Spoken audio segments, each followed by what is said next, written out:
अस्सलाम वालेकुम। इस वीडियो में हम बात करेंगे फेफड़ों की एक बीमारी के बारे में जिसे क्रोनिक ऑब्स्ट्रक्टिव पल्मोनरी डिजीज़ या फिर शॉर्ट में COPD बोलते हैं। ये क्रोनिक ऑब्स्ट्रक्टिव पल्मोनरी डिजीज़ या COPD क्या होती है, ये कितनी तरह की होती है, इसकी क्या सिम्टम होते हैं, क्या टेस्ट किया जाता है और क्या पॉसिबल इसका ट्रीटमेंट अवेलेबल है, ये सारी बातें इस वीडियो में आपको बताऊँगा। तो चलिए चलते हैं टॉपिक की तरफ। सबसे पहले हमें ये जानने की ज़रूरत है कि ये COPD या क्रोनिक ऑब्स्ट्रक्टिव पल्मोनरी डिजीज़ होती क्या है।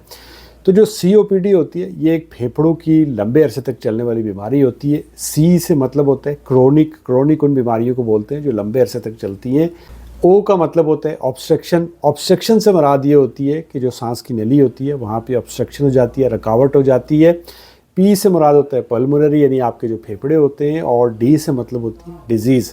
तो ये पूरी जो है ये एक डिजीज़ बनती है जिसे COPD या क्रोनिक ऑब्स्ट्रक्टिव पल्मोनरी डिजीज़ बोलते हैं। अब मैं थोड़ा इसे मज़ीद आपके लिए आसान कर देता हूँ कि COPD फेफड़ों की एक ऐसी बीमारी है जो कि लंबे अरसे तक चलती है और इसमें जो आपकी सांस की नली होती है उसमें ऑब्स्ट्रक्शन हो जाती है जिसकी वजह से आपको सांस लेने में दुश्वारी होती है। इसे COPD बोलते हैं। नाउ क्वेश्चन इज़, ये जो ऑब्स्ट्रक्शन होती है, ये जो रुकावट होती है, इसकी क्या वजह है? तो देखिए, हमारे जो फेफड़े होते हैं ये एक स्पंज की तरह होते हैं और इनके जो एंड होती है वहाँ पे छोटे छोटे एल्वियोलाई बने होते हैं जो कि गुब्बारे की तरह के होते हैं या फिर जो है बैलून की तरह के होते हैं। ये फैलते हैं और वापस सिकुड़ते हैं। जैसे हमारा हार्ट कॉन्ट्रैक्ट करता है, रिलैक्स करता है, यानी खून को अंदर लेके जाता है, खून को बाहर फेंकता है।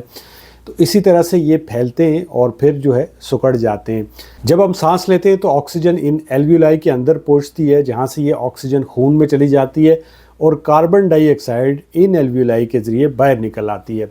अब COPD या फेफड़ों की बीमारी में ये जो एल्वियोलाई होते हैं ये ख़राब हो जाते हैं, ये फूल जाते हैं, बड़े हो जाते हैं, यानी इनकी जो फूलने और सिकुड़ने की सलाहियत है उसमें कमी आ जाती है, जैसा कि आप इस पिक्चर में देख सकते हैं, जिसकी वजह से आपकी बॉडी कार्बन डाइऑक्साइड को बाहर निकाल नहीं पाती और ये जो कार्बन डाइऑक्साइड है ये आपकी बॉडी में जमा होना शुरू हो जाती है जिसकी वजह से आपको सांस लेने में दिक्कत होती है। अब ये जो COPD है ये दो तरह की होती है। इसमें जो पेशेंट होते हैं वो दो तरह से प्रेजेंट कर सकता है। पहली टाइप को कहते हैं एम्फाइसीमा और दूसरी होती है क्रोनिक ब्रोंकाइटिस। अब एम्फाइसीमा में क्या होता है कि जब पेशेंट आता है तो वो ये कंप्लेन करता है कि उसको सांस बाहर निकालने में दुश्वारी पेश आ रही है। इसकी वजह ये होती है, जैसा कि मैंने आपको बताया, कि एम्फाइसीमा में जो आपकी फेफड़ों की या लंग्स की सबसे छोटी इकाई होती है जिसे एल्वियोलाई कहते हैं, इस कि जो सिकुड़ने और फैलने की सलाहियत है इसमें कमी आ जाती है जिसकी वजह से कार्बन डाइऑक्साइड बाहर नहीं निकल पाता और आपको सांस लेने में दिक्कत होने लगती है। दूसरा, क्रोनिक ब्रोंकाइटिस में आपको 3 महीने से ज़्यादा खांसी रहती है, साथ में एक्सेसिव बलगम बनता है। ऐसा क्रोनिक ब्रोंकाइटिस में होता है जिसकी वजह से आपकी सांस की नलियों में इन्फ्लामेशन हो जाती है और जो बलगम होता है वहाँ पर ज़्यादा जमा होने लगता है। जो सीलिया होते हैं, छोटे छोटे बाल होते हैं, वो उस बलगम को निकाल नहीं पाते जिसकी वजह से आपको सांस लेने में दुश्वारी होती है। और अमूमन COPD का जो पेशेंट होता है वो एम्फाइसीमा और क्रोनिक ब्रोंकाइटिस इन दोनों के साथ प्रेजेंट करता है। अब सवाल ये पैदा होता है कि आपको COPD में सिम्टम क्या आते हैं। तो सबसे पहला जो सिम्टम होता है वो ये होता है कि आपको सांस लेने में दुश्वारी होती है। तो थोड़ा सा भी चलने पे, कोई थोड़ा सा रूटीन का काम करने पे या फिर सीढ़ी चढ़ने पे आपका सांस फूलने लगता है। इसी तरह से आपको खांसी रहेगी 3 महीने से ज़्यादा, उसके साथ साथ एक्सेसिव बलगम आपको बनने लगेगा। इसके अलावा अगर आपको लास्ट स्टेज में है तो इसकी वजह से फिर आपके हाथों पाँव पे आपको सूजन देखने को मिल सकती है या फिर आपको नेल्स के ऊपर या फिर आपकी स्किन का कलर या होठों के ऊपर आपको एक ब्लूइश कलर देखने को मिलेगा क्योंकि ऑक्सीजन की कमी हो जाती है और शदीद थकावट रहने लगती है। अब अगर हम इसकी वजूहात की बात करें तो जो सबसे पहली और बड़ी वजह है वो है स्मोकिंग। अगर आप सिगरेट पीते हैं या स्पेशली आप चेन स्मोकर हैं तो बहुत चांसेस हैं कि कभी ना कभी आपको COPD हो सकती है। चंद दिन पहले मुझे एक कमेंट आया जिस पर लिखा हुआ था कि मेरे जो दादा हैं वो 80 साल के हैं, वो स्मोकिंग करते हैं और अभी तक वो ज़िंदा हैं, उन्हें कोई भी बीमारी नहीं है। तो ये याद रखिए, अगर एक आँखों वाला शख्स आँखों पे पट्टी बांध के रोड क्रॉस कर ले तो इसका मतलब हरगिज़ ये नहीं होता कि सारे रोड क्रॉस कर लेंगे। एनीवे, ये जो स्मोकिंग होती है इसकी वजह से आपके ये जो एल्वियोलाई हैं ये डैमेज हो जाते हैं, वहाँ पे इन्फ्लामेशन होती है जिसकी वजह से आपको खांसी रहने लगती है, एक्सेसिव बलगम बनने लगता है।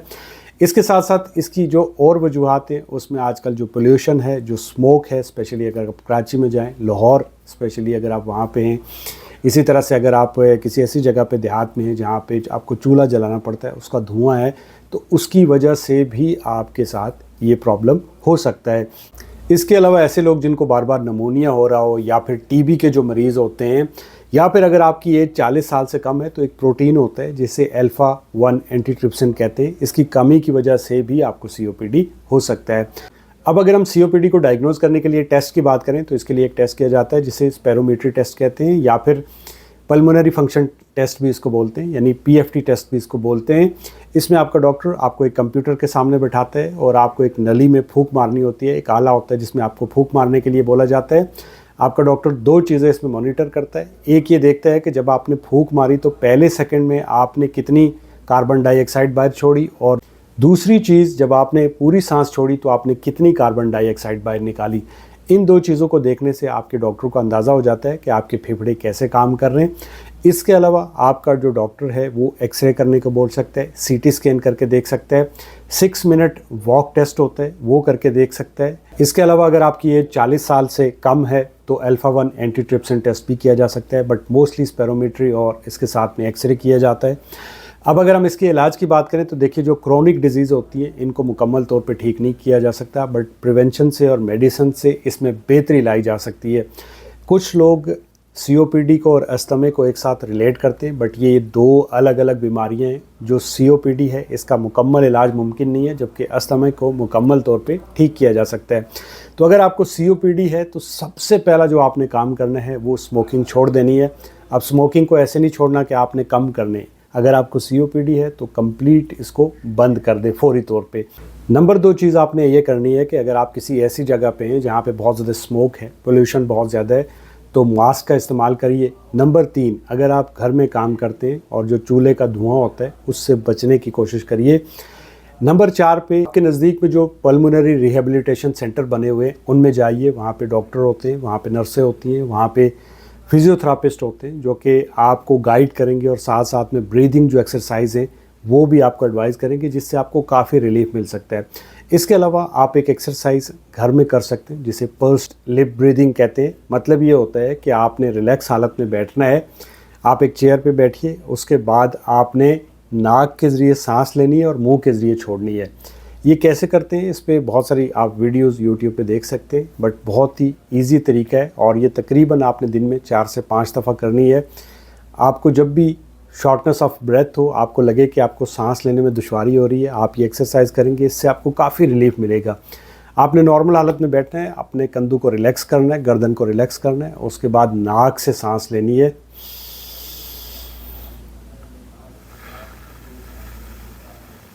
इस तरह से ये जो आपने सांस छोड़नी है वो आराम आराम से छोड़नी है, एकदम से नहीं छोड़नी है। नाक से सांस लेनी है, मुंह से छोड़नी है। तो इस तरह से आपने ब्रीदिंग करनी है, इससे आप काफ़ी रिलैक्स फील करेंगे। इसके अलावा आप निमोनिया की, इन्फ्लुएंजा की वैक्सीन ले सकते हैं। वायरल इन्फेक्शन से बार बार आपने बचना है, अगर आप नहीं बचेंगे तो आपको काफ़ी सारी प्रॉब्लम हो सकती है अगर आप COPD के मरीज़ हैं। इसके अलावा अगर हम दवाइयों की बात करें तो इसमें आपको मोस्टली ब्रोंकोडायलेटर दिए जाते हैं जो कि सांस की नालियों को थोड़ा डायलेट कर देते हैं, जिसकी वजह से आपको सांस लेने में दिक्कत नहीं होती है। ये अमूमन जो है वो इन्हेलर की सूरत में आ सकते हैं, रोटाहेलर की सूरत में आ सकते हैं, या टैबलेट की फॉर्म में आपको दिए जा सकते हैं। इन दवाइयों के लेने से आपको जो सांस लेने में दुश्वारी आ रही है उसमें काफ़ी हद तक रिलीफ मिल जाता है। इसके अलावा अगर आपको COPD में इन्फेक्शन हो जाता है तो आपको एंटीबायोटिक्स दी जा सकती हैं। स्टीरॉयड आपको आपका डॉक्टर दे सकता है, शॉर्ट टर्म के लिए ये दिए जाते हैं, या ज़्यादा से ज़्यादा 5 दिन के लिए आपको आपका डॉक्टर दे सकता है। इसी तरह से अगर एडवांस स्टेज में है मरीज़ तो उसको ऑक्सीजन लगाई जा सकती है, क्योंकि ऑक्सीजन वो इनहेल कर ही नहीं पाता है। इसके अलावा जो है अगर आप हॉस्पिटल जाते हैं और आप बहुत सीरियस कंडीशन में हैं, आपको सांस नहीं आ रहा, कार्बन डाइऑक्साइड बहुत ज़्यादा जमा हुई है, तो आपका डॉक्टर आपको वेंटिलेटर पर रख सकता है।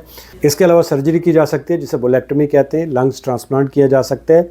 आई होप कि ये जो वीडियो है COPD के बारे में, ये मालूमात आपके लिए मुफीद साबित होगी। अगर आपका कोई भी क्वेश्चन हो तो कॉमेंट में टाइप करिए। दुआओं में याद रखिएगा। अल्लाह हाफ़िज़।